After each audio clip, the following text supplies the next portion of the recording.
Quão amáveis são os teus tabernáculos, Senhor dos exércitos. A minha alma suspira e desfalece pelos átrios do Senhor. O meu coração e a minha carne exultam pelo Deus vivo.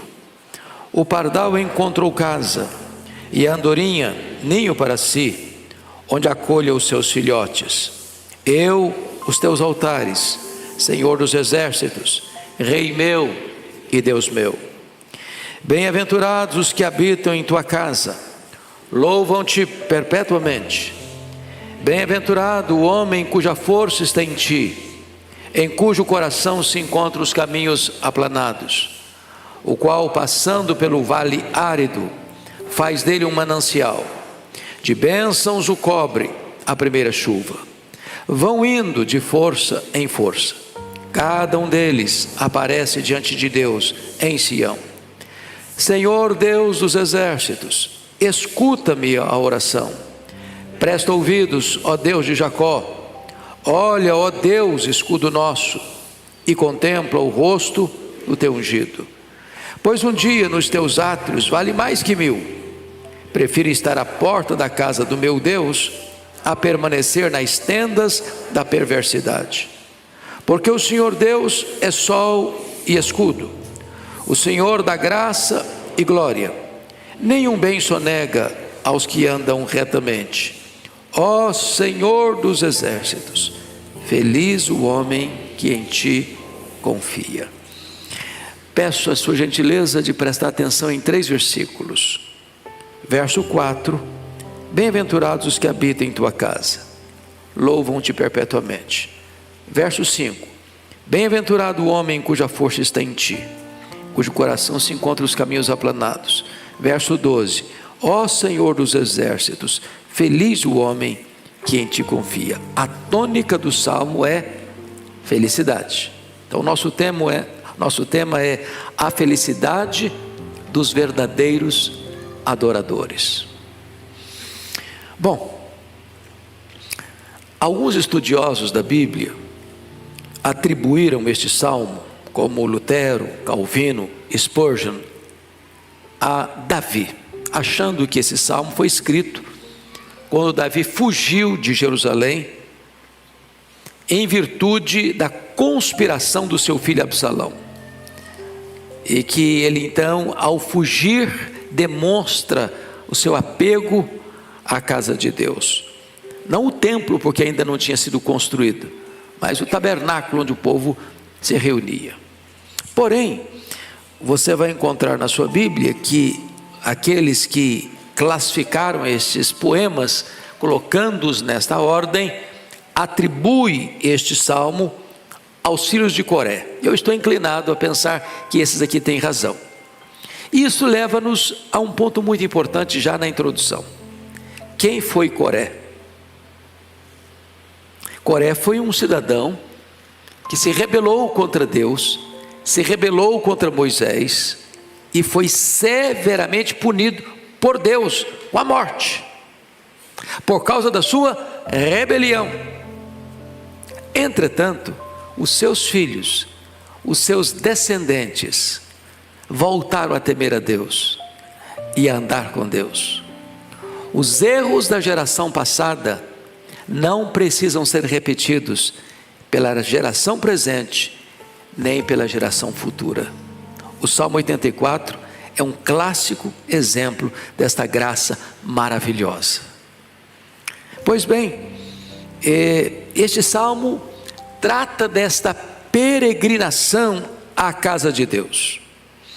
E para mim, quem teve um esboço assim mais belo, mais claro, mais eloquente, foi Derek Kidner, quando escreve assim. São 3 pontos. Primeiro, o distante saudoso, versos 1 a 4.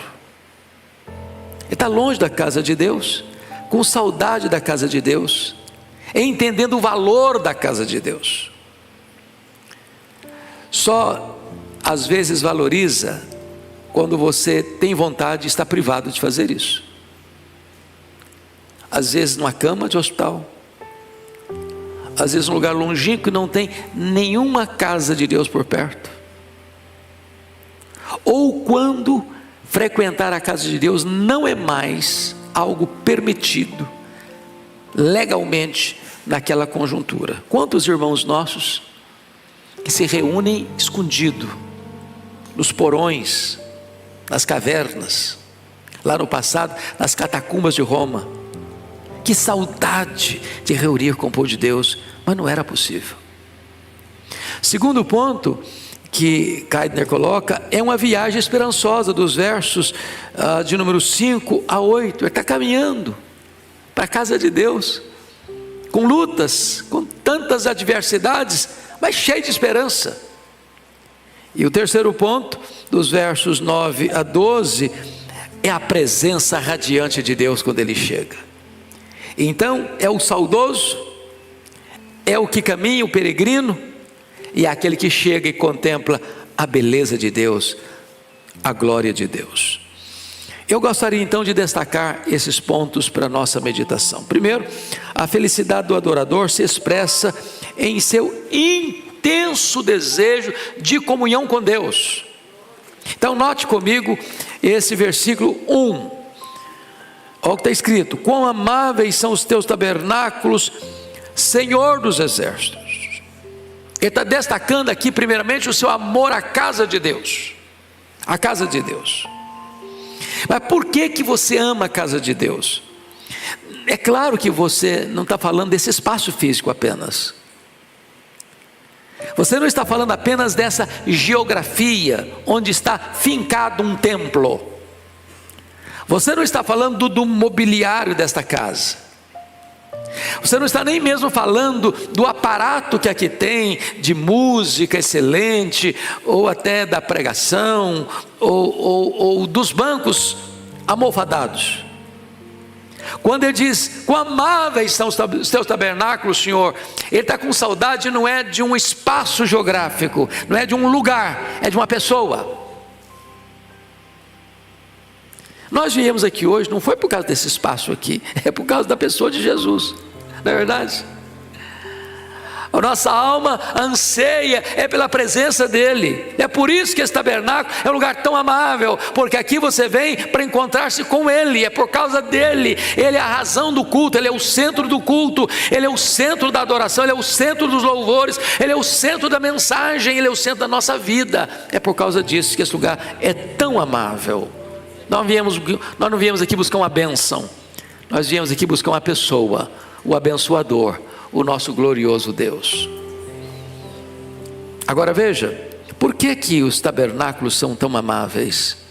Porque aqui, meus irmãos, é um lugar de instrução, não é verdade? Eu quero aprender mais dele. É por isso que todo culto você vai ver alguém abrindo a Bíblia, explicando a Bíblia e aplicando a Bíblia, porque a palavra de Deus vai ser ensinada. E essa palavra restaura a alma, ilumina os olhos, alegra o coração, dá sabedoria aos simples. Esta palavra, ela é muito mais preciosa do que dinheiro, do que riqueza, do que ouro. Ela é muito mais saborosa do que mel e o destilar dos favos. Quando você tem um encontro com Deus na casa de Deus, muitas coisas se resolvem, dúvidas são sanadas. Lembra do Asaf no Salmo 73? Estava a ponto de resvalar os pés, invejando o ímpio, até que entrou na casa de Deus e atinou com o fim deles, e percebeu quanta coisa melhor ele tinha, Deus como a sua herança. Quando você entra na casa de Deus, às vezes abre-se os olhos para contemplar quem é Deus, quem é você, e os desafios de Deus para a sua vida, como Isaías. Eu amo a casa de Deus, porque aqui eu encontro cura, iluminação, instrução, exortação, consolo, restauração. Eu não sei quanto a você, mas quantas vezes já vim para a igreja, irmãos, com um nó na garganta?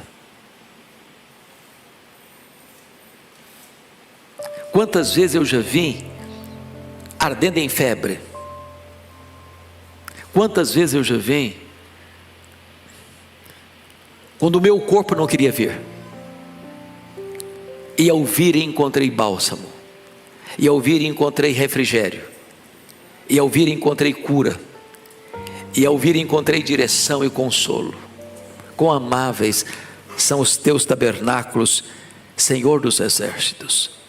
Porque também este é um lugar de comunhão, comunhão com Deus, comunhão com os meus irmãos, e encontro comigo mesmo. Esse é o local que você diz lá no Salmo 133, ó quão amável, quão belo é que os irmãos vivem em união, ali ordena o Senhor a sua vida e a sua bênção para sempre. Isso é tão terapêutico, como orvalho, como óleo, como azeite.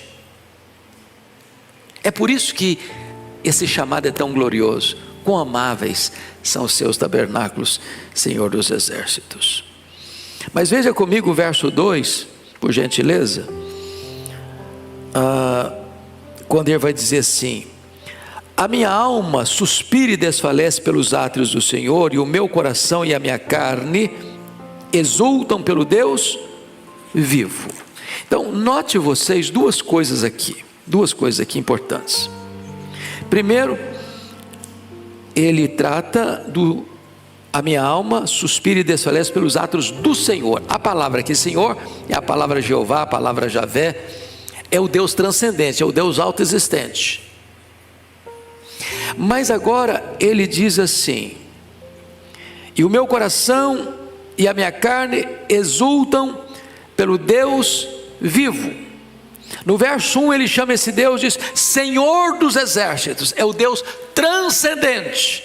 Mas ele vai dizer que ele também se desfalece, meu coração e a minha carne exultam pelo Deus vivo. E Deus vivo aqui traz a ideia da intimidade dele, porque no verso 3 ele vai dizer Senhor meu e Rei meu. Ele é transcendente, Senhor dos exércitos, mas ele é imanente.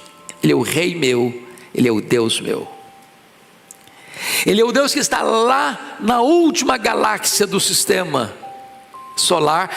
Ele é o Deus que está no último mundo estelar que Deus criou, há bilhões de anos-luz de nós. Mas ele é o Deus que está aqui, vendo você, pulsando o seu coração, ouvindo o seu silêncio, escutando o seu grito abafado de dor. Ele é o Deus dos exércitos, que governa os anjos. Ele é o Deus que sonda o seu coração. É o Deus da sua vida, o Deus da sua experiência. Pois bem, por que esse adorador é feliz? Segundo lugar, porque esse adorador, ele é despertado pelas bênçãos espirituais que encontra na casa de Deus. E que bênçãos são essas? Primeiro, segurança e proteção para toda a família. Olha comigo o versículo 3. O pardal encontrou casa, e a andorinha ninho para si, onde acolhe os seus filhotes. Eu os teus altares, Senhor dos exércitos, Rei meu e Deus meu. O pardal, talvez de todas as aves, é o mais simples, é o mais comum. É aquele que você nunca viu uma pessoa comprar um pardal. Falou, eu vou dar R$1.000 num pardal para ter um pardal na gaiola. É o mais comum, mais simples. A andorinha já é uma ave que gosta de voar em bando. Já viu falar que uma andorinha só não faz verão? Isso está representando para nós duas coisas. Primeiro, meus amados irmãos, nós somos pessoas comuns. Ninguém aqui, narizinho empinado. A casa de Deus acolhe pardal comum, acolhe andorinha que gosta de andar em bando. Se a casa de Deus naquela época, diziam os estudiosos, que se uma ave fizesse seu ninho no templo, no local de reunião de adoração, esse ninho não podia ser tirado daí, e essa ave não podia ser morta. Se Deus acolhe até os pássaros irracionais, quanto mais Ele nos acolhe. Quanto mais você vale do que pardal, quanto mais você vale do que andorinha. Deus acolhe você. A casa de Deus é um lugar de abrigo para você e de ninho para os seus filhos. Eu fico muito feliz de ver pais e mães trazendo os filhos para a igreja. Parabéns, mamãe. Parabéns. Parabéns. A casa de Deus é lugar para acolher crianças, desde a sua infância. Tem muito pai hoje tem medo, não vou levar meu filho que é muito sensível, ainda está na fase muito perigosa, pode ficar. Não, filho, já dizem os estudiosos aí que se você protege demais, não pega anticorpo. Aí fica fraco mesmo, qualquer ventinho dá problema. Traz o seu filho para a igreja mesmo. Aqui é o lugar dos nossos filhos crescerem, aqui é o ninho de proteção, de cuidado. Mas veja que nós não temos na casa de Deus apenas segurança e proteção, não. Nós temos na casa de Deus também redenção e resposta às orações. Olha o que está escrito no verso 3, na parte final: eu encontrei os teus altares, Senhor dos exércitos, Rei meu e Deus meu. Preste atenção que ele não fala de altar, ele fala de altares. E quando você vai para a estrutura do tabernáculo ou do templo, você tem dois altares. Quais altares? Primeiro, o altar de bronze. O altar de bronze era o altar do sacrifício, onde o cordeiro era queimado, imolado e queimado, como oferta pelo pecado. Aqui na casa de Deus você encontra a mensagem da cruz. A cruz, é por isso que você vai ler, olha ali, lá no seu Salmo 84, no cabeçalho que tem escrito aí: ao mestre de canto, segundo a melodia, os lagares. Os lagares. O que é um lagar? É um lugar que se pisa as uvas, esmaga as uvas. O altar de bronze foi o lagar, onde Jesus, o Cordeiro de Deus, foi exprimido. Agradou ao Pai moê-lo. Seu sangue foi vertido para a nossa redenção. Bendito seja Deus. Você encontra na casa de Deus a mensagem da cruz, a mensagem do Evangelho, o refúgio da redenção no altar de Deus. Porque nesse altar o Cordeiro de Deus foi imolado, e ele morreu pelos nossos pecados. Mas quando você saía do altar de bronze, você passava pela bacia com água, símbolo da purificação, você entrava no lugar santo. E o que estava lá? Estava lá a mesa com os pães da proposição, estava lá o candelabro, estava lá, que mais? O altar de incenso, que representa as orações dos santos. Aqui você encontra salvação, e aqui você encontra comunhão com Deus, aqui você fala com Deus, aqui o véu já foi rasgado, aqui você tem livre acesso, aqui você fala com Ele, Ele escuta você. É um encontro com o Deus da salvação, um encontro com o Deus da providência. É por isso que os altares de Deus são tão amáveis. Mas ele termina no verso 4 com a ideia da alegria. Bem-aventurados os que habitam em tua casa, louvam-te perpetuamente. Agora notem, a palavra bem-aventurados é muito feliz, mas muito feliz. Mas não é aquele que vem na casa de Deus em ocasiões especiais apenas. Tem gente que vem para a casa de Deus no dia do batismo, depois no culto de Natal, talvez na Páscoa, e desaparece. É membro invisível da igreja visível. Ele é o membro invisível da igreja visível. Não, quem é feliz são os que habitam. Habitar significa que aqui é a sua casa. Você é frequente, você participa, você faz parte, você não é visitante, você não é turista, você não é um hóspede de um hotel que vem e vai embora. Os que habitam na casa do Senhor são felizes. Você vem enquanto está frio, você vem enquanto está calor, você vem enquanto está chovendo, você vem enquanto está tempestade, você vem quando pode, você vem até quando talvez nem pode, mas você vem, porque você ama o Senhor, você tem prazer em Deus, é o seu deleite, é prioridade, é felicidade, não é peso, é privilégio. Bom, dito o primeiro ponto então, o saudoso que olha para a casa de Deus e tem prazer. Vamos olhar agora o segundo ponto da mensagem, que é a felicidade do adorador, que se expressa nessa caminhada alegre para a casa de Deus, apesar das adversidades. Versos 5 a 7. Olha como é que ele começa aqui. Verso 5, ele diz assim: bem-aventurado o homem cuja força está em ti, em cujo coração se encontram os caminhos aplanados, o qual passando pelo vale árido, faz dele um manancial.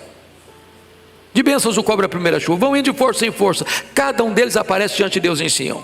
Chama a sua atenção que nessa jornada à casa de Deus, ao encontro com Deus e com os irmãos, ele passa por circunstâncias difíceis. Então não é verdade que o adorador ele tem vida fácil, que ele está blindado, que ele está numa bolha, que ele tem imunidade especial.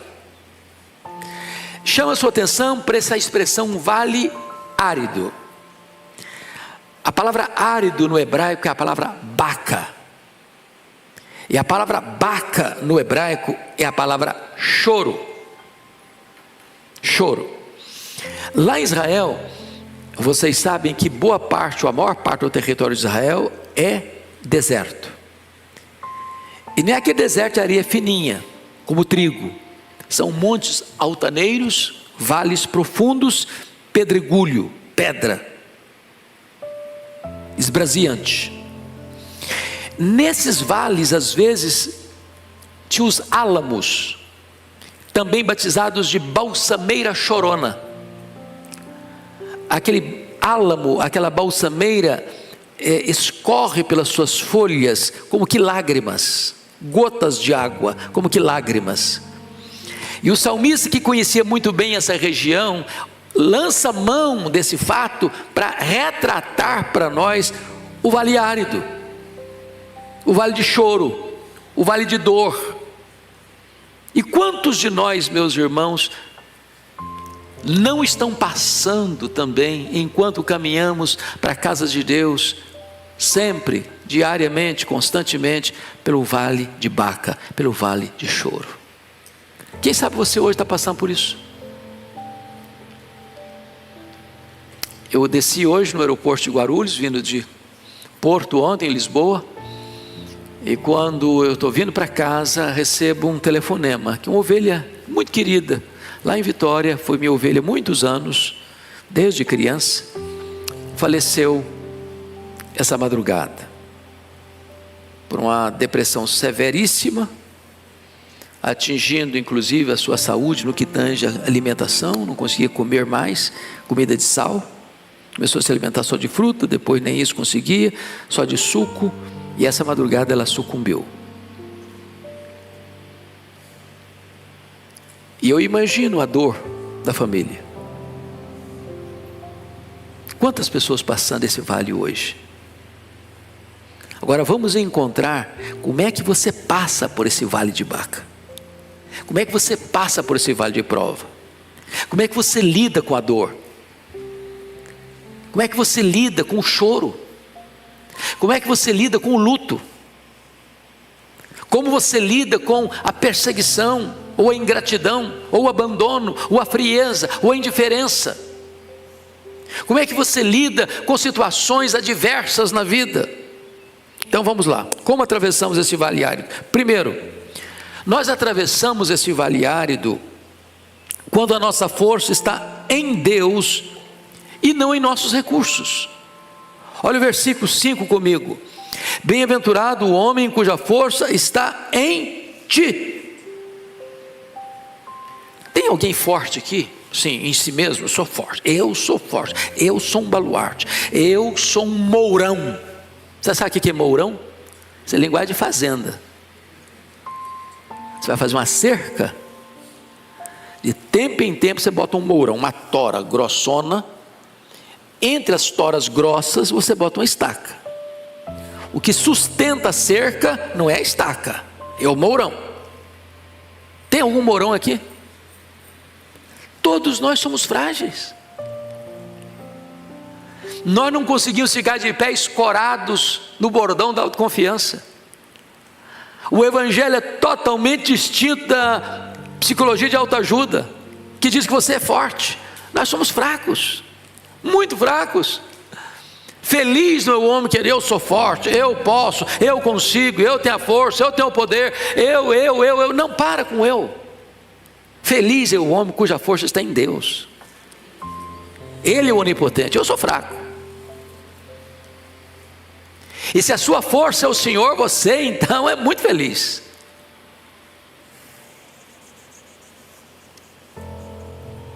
Se você parar para olhar nas Escrituras, o que Paulo diz: tudo posso naquele que me fortalece. Posso passar por momentos de fartura, posso passar por momentos de escassez, tudo posso. Ele me fortalece. Ele me fortalece.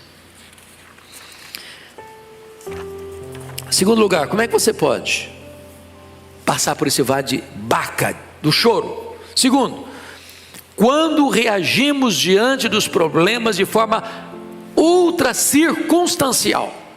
Veja comigo de novo o verso 5, parte B e verso 6. Em cujo coração se encontram os caminhos aplanados, o qual passando pelo vale árido, faz dele um manancial de bênção, cobre a primeira chuva. Vamos entender isso aqui. Preste atenção na figura que ele está traçando. Em cujo coração se encontram o quê? Os caminhos aplanados, o qual passando pelo vale. O que é vale? Depressão, buraco. O coração está no plano, os pés estão no vale. Qual é a reação natural do ser humano? Quando os pés estão no vale, o coração também está no vale. Em outras palavras, os sentimentos seguem as circunstâncias. Se eu estou passando um baita de um problema, eu estou derrubado. Se eu estou chorando por uma dor, os meus pés estão lá e o meu coração também, lá no vale. Agora, se o Senhor é a sua força, mesmo que as circunstâncias sejam carrancudas, que os seus pés sejam lá no vale, aqui no coração a coisa está o quê? Está plana. Isso é reação transcendental. Consigo isso por mim mesmo? Eu convenço a mim mesmo de que eu sou forte? A ajuda vem de dentro? Não. Se a força sua é o Senhor, então você vai ter uma reação transcendental. Ainda que a circunstância seja de vale, no seu coração está tudo plano, está tudo serenado. É isso que ele está nos dizendo.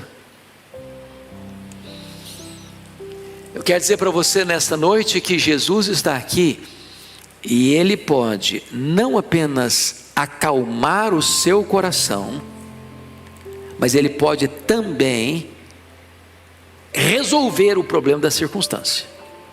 É isso que vai tratar agora no terceiro ponto. A nossa força, se está no Senhor, então nós transformamos os vales de lágrimas em mananciais. Olha o versículo 6. O qual passando pelo vale árido faz dele um manancial de bênçãos o cobre a primeira chuva. O vale é seco, é árido, a circunstância é medonha, o problema é real, a carranca da crise está te assustando. E agora não é você, é Deus quem faz dessa circunstância difícil um manancial. Manancial é antônimo de vale árido. Manancial é o contrário de vale árido. Deus não mudou só seus sentimentos, não. Deus mudou suas circunstâncias. Lembra nas tempestades que Jesus acalmou? Tanto em Marcos 4 como em Mateus 14. Em Mateus 14, Jesus acalmou primeiro os discípulos, para depois acalmar a tempestade. Em Marcos 4, Jesus primeiro acalma a tempestade, para depois acalmar os discípulos. Jesus tanto acalma o sentimento, como resolve a circunstância. E Ele está aqui nesta noite, para mudar a nossa história, para curar as nossas emoções machucadas e feridas. Mas amados,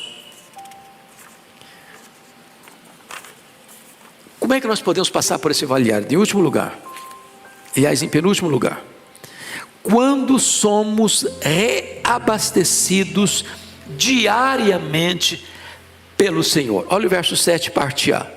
Vão indo de força em força. Eu gosto demais disso. Sabe por que eu gosto disso? Se dependesse de mim, eu iria fazer a seguinte oração para Deus: Deus, o Senhor podia fazer o seguinte, o Senhor podia me dar uma força assim, para o resto da minha vida. Se fosse lá no deserto, pedir: Senhor Deus, deixa eu recolher maná para o ano.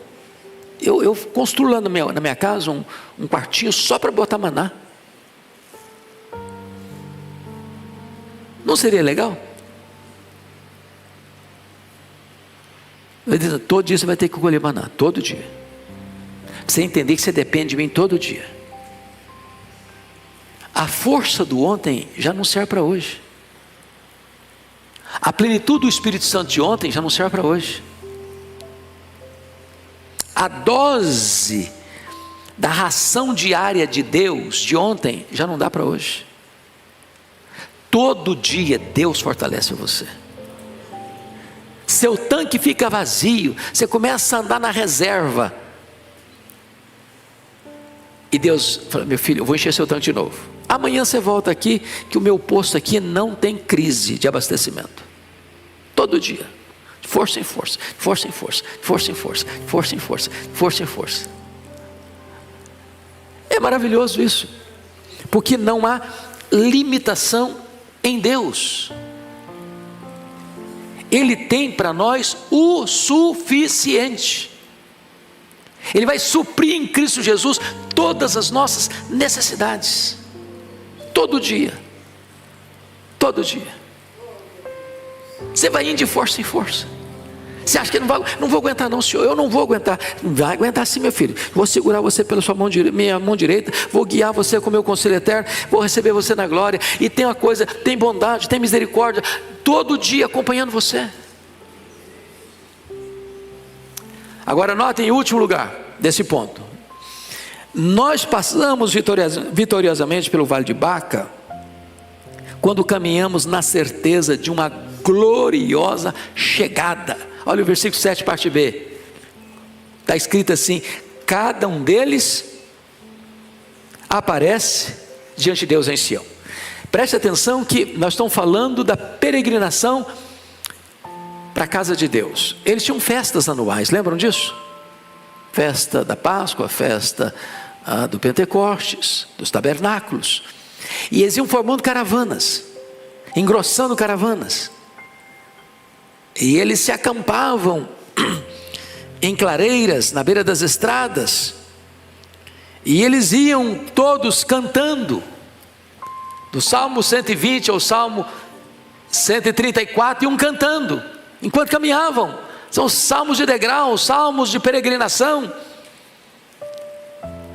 E ele está dizendo o seguinte, que o alvo deles era onde? Sião, Jerusalém, porque lá estava a casa de Deus, lá estava o lugar do encontro com Deus. Ninguém vai ficar para trás, ninguém vai desistir, ninguém vai retroceder, cada um vai comparecer diante de Deus em Sião. Agora, Sião para nós representa mais do que uma casa, do que um local, representa o céu, o tabernáculo eterno, a nova Jerusalém, a cidade santa, a casa do Pai, o paraíso, o seio de Abraão, onde nós estaremos para sempre com o Senhor. Eu quero dizer para você que Deus não vai deixar nenhum dos seus filhos para trás. Aquele que começou boa obra em nós, há de completá-la até o dia de Cristo Jesus. Louvado seja Deus. A chegada está garantida, não porque eu sou forte, mas é que nós vamos indo de força em força, na força do Onipotente, até chegar em Sião. Bom, vamos ao último ponto da mensagem então, dos versos 8 a 12. Agora é a felicidade do adorador expressada no claro entendimento de quem é o seu Deus. Agora chegamos. Quem é esse Deus que nós vamos adorar? É isso que ele vai tratar conosco. Quão grande é esse Deus? Irmãos, pense comigo aqui. Daniel disse o seguinte no seu livro: o povo que conhece a Deus é um povo forte. Qual o povo que é forte? Que conhece a Deus. A.W. Tozer, que foi um homem de Deus do século passado, disse que o maior problema da igreja é que ela para muito pouco para refletir sobre a grandeza do Deus que ela tem. Quem é o seu Deus? Quão grande é o seu Deus? O profeta Isaías, ao tratar da majestade de Deus, usa figuras belíssimas. É o que mede as águas na concha da sua mão, é o que pesa o pó das montanhas em balança de precisão, é o que mede os céus a palmos, é o que espalha as estrelas no firmamento, e por ser forte em força e grande em poder, quando a chama pelo nome, nenhuma só delas vem a faltar. É aquele que olha para as grandes nações da terra e considera todas elas como um pingo que cai de um balde, como um pó numa balança de precisão, como um vácuo, como nada, como menos do que nada. Este é o nosso Deus. Estamos na presença do Deus vivo, todo-poderoso. Então quem é esse Deus? O salmista começa a responder. Primeiro, Ele é o Deus que responde às nossas orações. Olha comigo o verso 8 e 9. Você pode ler comigo esses dois versos? Vamos juntos? Senhor, Deus dos exércitos, escuta minha oração, presta ouvidos, ó Deus de Jacó. Olha, ó Deus, escudo nosso, e contempla o rosto teu ungido. A primeira coisa que ele reconhece, que esse Deus é soberano em seu poder. Ele é o Senhor dos exércitos. Ele manda no céu, Ele manda na terra, Ele manda no inferno, Ele manda no universo. Segundo, esse Deus é o Deus da aliança, é o Deus de Jacó. Sabe o que é camarada difícil, complicado? Pois é, Deus é o Deus de Jacó. É o Deus que, apesar das nossas fraquezas, não desiste de nós. Apesar dos nossos deslizes, Ele não abre mão da nossa vida. Esse Deus, Ele é generoso em dádivas, porque o verso 11 vai nos informar lá no finalzinho, confirem comigo, porque o Senhor dá graça e glória, e nenhum bem sonega aos que andam retamente. Quantos bens que Deus não sonega? Nenhum. Ele não sonega nenhum bem aos que andam retamente. Seu Pai tem recursos inesgotáveis, inexauríveis. É só pedir, pedir dar-se-vos-á, buscar e achareis, bater e abrir-se-vos-á. Ter todo o que pede recebe, todo o que busca encontra, todo o que bate, abrir-se-lhe a peça. Nada tens, porque nada pedis. Peça. Os celeiros dos céus estão abertos. Segundo, não apenas Ele é o Deus que responde às nossas orações. Segundo lugar, Ele é o Deus mais desejado que os maiores prazeres deste mundo. Oh, irmãos, o dia que nós entendermos isso, a nossa vida cristã tem uma revolução. Confira o verso 10 comigo, em voz alta vamos todos ler o verso 10. Pois um dia nos teus átrios vale mais que 1000. Prefiro estar à porta da casa do meu Deus a permanecer nas tendas da perversidade. Ele compara dois lugares aqui: as tendas da perversidade com os átrios da casa de Deus. Aqueles que estão aqui nesse auditório e que estão nos acompanhando, que tiveram a conversão mais tardia, que não foram criados num berço cristão desde a infância, e que viveram anos, talvez longos, nas tendas da perversidade, achando que lá é que a vida pulsava. Aí foram convertidos já na fase adulta e hoje estão na casa de Deus. Pergunte para essas pessoas: onde encontra a verdadeira felicidade? É na casa de Deus. O cara vai para um show, vai para um baile, vai para uma danceteria, vai para um happy hour da vida. Ele volta amassado, amarrotado, pulou a noite inteira, bebeu a noite inteira, mas não tem paz, não tem alegria, não tem prazer. Aquela alegria evapora, aquele prazer vai embora, chega culpa, chega dor, chega tristeza. Mas na casa de Deus tem plenitude e alegria, na presença de Deus tem delícias perpetuamente. Ele está comparando essas coisas, ele está entendendo essas coisas. E diz: eu prefiro ser porteiro da igreja, porque eu vivia lá nas tendas da perversidade. Se eu pudesse botar isso em termos de números, um dia vale mais do que 1000 lá nas tendas da perversidade. Um dia na casa de Deus é melhor que 1000 dias lá na tenda da perversidade. Ele deseja Deus e a casa de Deus mais que os maiores prazeres da vida. Mas me permita entrar para o penúltimo ponto. Esse Deus que ele encontra é digno de ser adorado por quem ele é e por aquilo que ele faz. Então a primeira verdade está no versículo 11. Olha o que ele escreve aí: porque o Senhor Deus é sol e escudo. Duas figuras, duas metáforas: sol e escudo.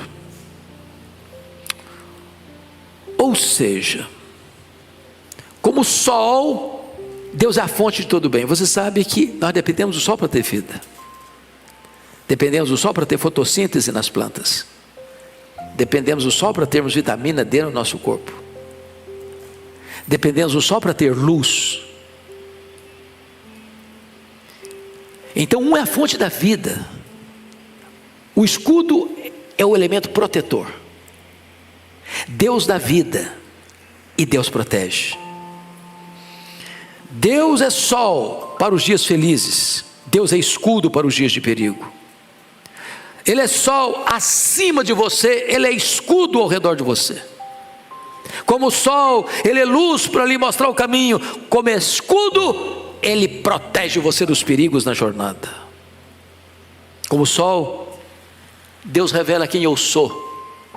Mas como escudo, Deus mostra para mim quem Ele é. O sol desnuda o meu ser, o escudo protege o meu ser. O sol revela a minha insignificância, o escudo a suficiência divina. O sol mostra os meus pecados, o escudo esconde os meus pecados. Porque Deus é sol, ninguém pode esconder-se dele. Porque Deus é escudo, podemos esconder-nos nele. Ele é sol, Ele é escudo. Mas veja mais, para terminar, é o último ponto. Deus é digno de ser adorado por aquilo que Ele faz. Olha comigo o verso de número 11. O Senhor dá o quê? Graça e glória. Graça no presente, glória no futuro. Vida plena na terra, vida infinitamente abundante no céu. Não há graça sem glória, porque glória é a graça consumada, graça é a glória iniciada. Aqui você tem graça suficiente para viver uma vida plena. Lutas sim, sofrimento também, fraquezas muitas, enfermidades tantas, mas a minha graça te basta, diz o Senhor. A minha graça te basta. Mas quando você encerrar a sua jornada aqui, você entrará na glória. E lá na glória você vai contemplar o Senhor face a face. E lá na glória você vai reinar com Ele para sempre. E lá na glória você vai ter um corpo semelhante ao corpo da sua glória. E lá na glória não haverá mais nem choro, nem pranto e nem dor. Porque as primeiras coisas já terão passado. Como é que esse salmo termina? termina com o verso 12, declarando uma felicidade plena e maiúscula. Vamos ler comigo o último verso? Ó Senhor dos exércitos, feliz o homem que em ti confia. Se você confia no Senhor, você é muito feliz. Muito feliz. Que Deus os abençoe.